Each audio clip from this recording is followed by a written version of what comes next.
현대의 한중견 제조기업 마케팅 부서에는 하부 사원들에게 정신적 지주이자 고언자로 통하는 두 명이 유능한 직원이 있었습니다.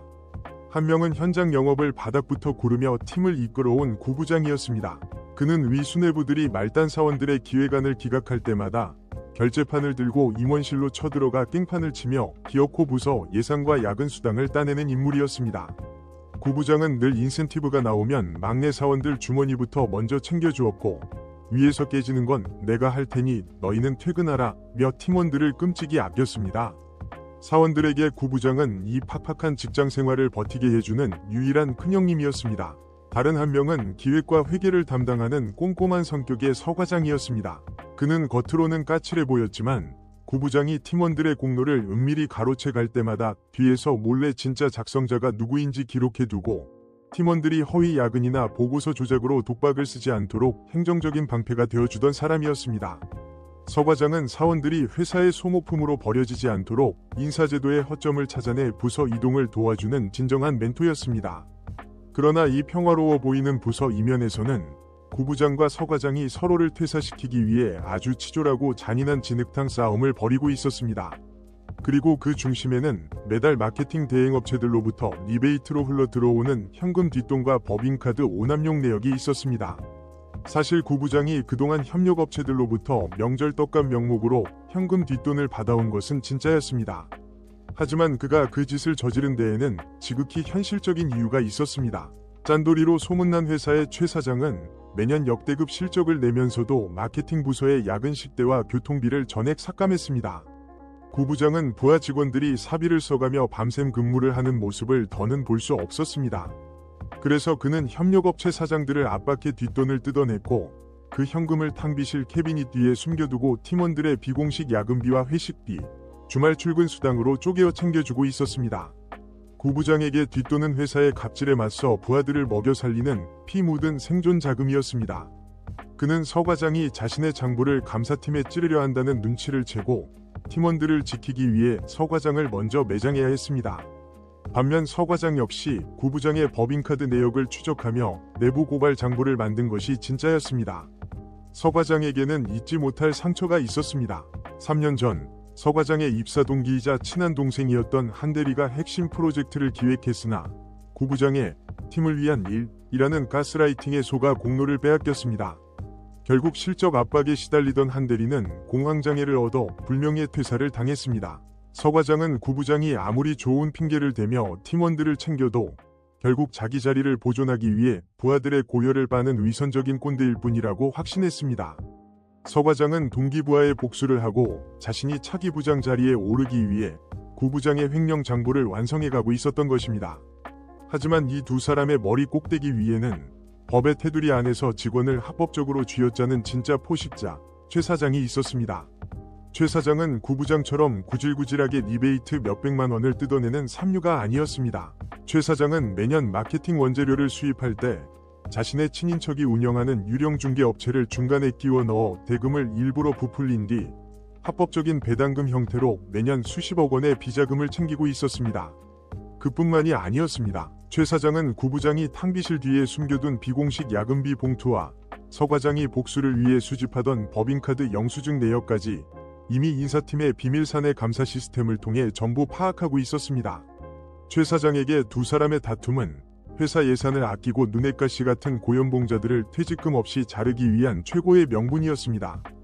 최 사장은 브랜드 리뉴얼 최종 보고에 날 밤을 디데이로 잡고 덫을 놨습니다. 그는 인사팀장을 시켜 두 사람에게 동시에 발신자 제안의 사내 메신저를 보냈습니다.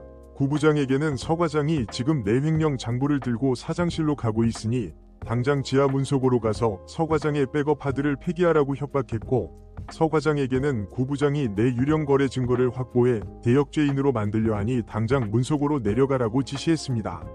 최 사장은 두 사람의 가장 취약한 생존 본능과 증오를 자극하여 두 마리의 하이에나를 텅 빈 지하 문서고 안으로 밀어넣었습니다. 먼지와 서류 냄새로 가득 찬 서늘한 지하 문서고 안, 구부장은 서과장의 서류 가방을 뺏으며 핏대를 세웠습니다. 서과장, 네가 내 야근비 장부 감사팀에 넘기려고 했지. 내가 그 돈 내 입에 털어넣었어? 다 우리 애들 고기 사 먹이고 차비 챙겨준 돈이야.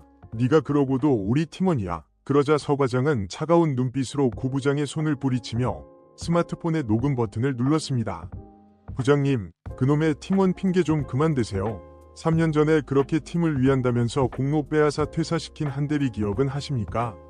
부장님은 그냥 애들한테 푼돈 쥐어주면서 좋은 상사 가면 쓰고 지위 유지해온 추악한 횡령범일 뿐입니다. 오늘 밤 당신의 그 위선적인 장부를 사장실에 터뜨려 회사에서 영원히 아웃시켜주겠습니다.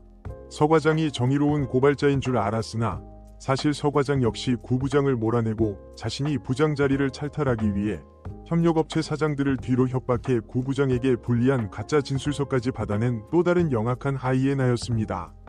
그러나 구 부장은 허탈하게 웃으며 주머니에서 사직서를 꺼내 들었습니다. 서 과장, 네가 날 찌를 줄 알고 나도 이미 네가 업체들 협박한 정황 녹취록 사장실에 올렸다. 난 내 사직서 던져서라도 내 밑에 애들은 지킬 거다. 넌 복수랍시고 이 짓을 했겠지만 결국 팀 전체를 공중분해시킨 쓰레기가 된 거야. 두 사람이 각자의 명분과 억울함을 쏟아내며 서로의 목을 조르던 바로 그 순간이었습니다. 문서고 천장에 달린 사내방송 스피커가 치직거리더니 최 사장의 목소리가 울려 퍼졌습니다. 두 사람 다 아주 눈물겨운 애사심이네. 부하들을 위해 리베이트를 받은 부장이나 동기 복수하겠다고 임원 자리를 노린 과장이나 참 대단해. 하지만 너희들이 탕비실 뒤에 숨겨둔 돈이랑 위조한 영수증들 내가 모를 줄 알았나? 문서고 모니터 화면이 켜지며 사장실의 모습이 비쳤습니다. 그 안에는 구 부장이 팀원들을 위해 모아둔 야근비 봉투가 이미 최 사장의 책상 위에 몰수되어 있었고 서 과장이 밤새워 만든 고발 서류 역시 인사팀장의 손에 의해 무단해고 통보서로 바뀌고 있었습니다. 애초에 두 사람에게 가짜 메시지를 보내 이 폐쇄된 지하 문서고로 내려오게 만든 진짜 배우는 최 사장이었습니다. 최 사장은 매년 인건비를 줄이고 구조조정을 할 명분을 찾고 있었는데 마침 구 부장과 서 과장이 서로를 죽이겠다고 진흙탕 싸움을 벌이자 이를 완벽하게 이용한 것입니다. 두 사람이 서로를 향해 뱉은 횡령과 협박의 폭로 내용들은 고스란히 문서고 CCTV에 녹음되어 법적인 해고 증거로 완성되었습니다. 문서고 문이 열리며 회사 보안요원들이 들이닥쳤습니다. 구 부장과 서 과장은 서로를 증오와 허탈함이 뒤섞인 눈으로 바라보았지만 이미 서로가 서로를 완벽하게 고발해버려 회사에서 퇴직금 한 푼 받지 못하고 쫓겨나는 신세가 되었습니다.